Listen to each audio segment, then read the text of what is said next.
Hello, hello, ladies and germs. As I'm sure you've heard, unless you live under a rock, Deltarune tomorrow. And in light of this development, I figured I would recap some theories I have, kind of cover some new ones I have, just some predictions. I have a couple, minor theories that I don't have. I was gonna make videos on, but I don't have a ton of evidence for those to be fully fleshed out theories. So yeah, I just want to be able to say I told you so, because I know I'm right. Also, when Chapter 5 drops, I'm probably going to try to stream it on Twitch. I've been streaming on Twitch, by the way. Please call me Fish. You should check that out, maybe. I'm probably going to stream Deltarune there, so you know. You're welcome to stop by. That being said, first and foremost, I'm still bought into the Death Knight theory. Just because, 90% because narratively speaking, the fact that the two, death mentions we get that are part of, the main story that you have to see. Obviously, there are a couple mentions if you go out of your way to see dialogue. But, casual player, the stuff you're required to see, there's two death mentions casually up and before the night fight. Which, just thematically, narratively speaking, is a satisfying way to introduce a character, so that's 90% of the reason I bought into that.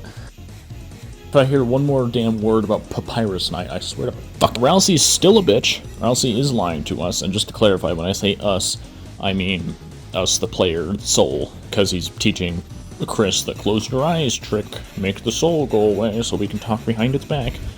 Promised to tell us more about the prophecy, but it hasn't done that. Hasn't told us jack shit. Not to mention, the game tries way too hard to push this idea that he's just a fluffy boy. He's just a cute little fluffy goat boy. We all played Undertale. We all remember the cute little flower at the beginning.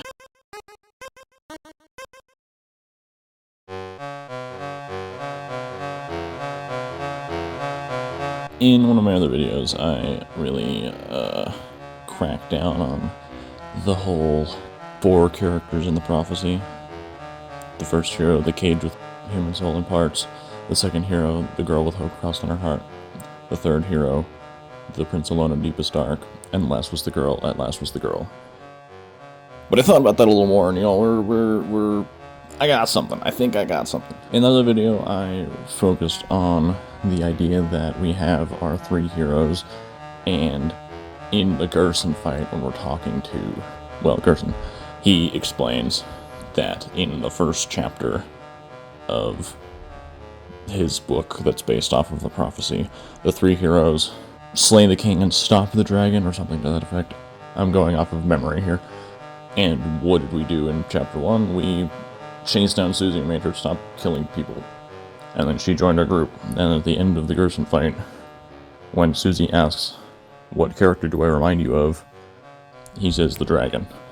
So, considering that in his little story time, the dragon was a character that he mentioned separate from the heroes, they're 2 different things, I have reason to believe that this 4th girl is Susie, and therefore, in our main cast of characters, we only have 1 other girl that could fill this 2nd slot.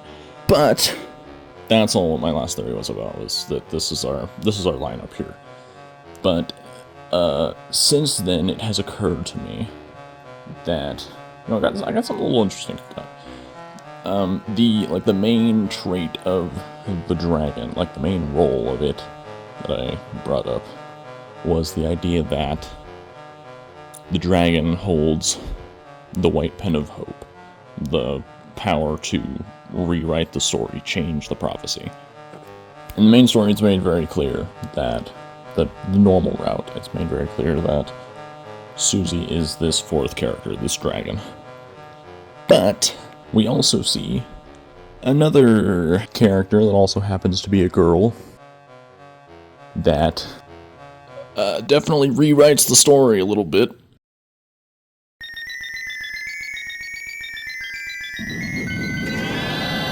So my theory here is that these 2 positions, the second hero, the girl with hope crossed on her heart, and last was the girl, the dragon, the ice key, as I'm calling Noelle now, because I think that sounds cool. Unlocking the weird route with the ice key, with the ice powers, I think that's cool. I'm calling her that now. Trademark fish. But yeah, my theory now is that in the normal route, we have Chris, the first hero of the Cage with Human Soul and Parts, Noelle, the second hero with Hope Crossed on her heart, Ralsei, the Prince alone in Deepest Dark, and last was the girl, the dragon, Susie. In the weird route, those roles change. Those are interchangeable roles between our two girls. So in the weird route now we have the first hero of the Cage with Human Soul and Parts, Chris, the second hero, the girl with Hope Crossed on her heart, Susie, the third hero, the Prince alone in Deepest Dark, Ralsei, and last was the girl.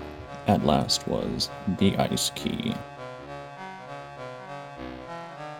Also, the roaring happens at the end of Chapter 5. We are going to see a Flowey fight, and Sans doesn't have a little brother in Deltarune. Papyrus does not exist here. He's probably referring to his pet rock or something stupid like that. And when I turn out to be correct on Wednesday, I expect you all to come back and subscribe. Thanks for watching. I'll see you soon.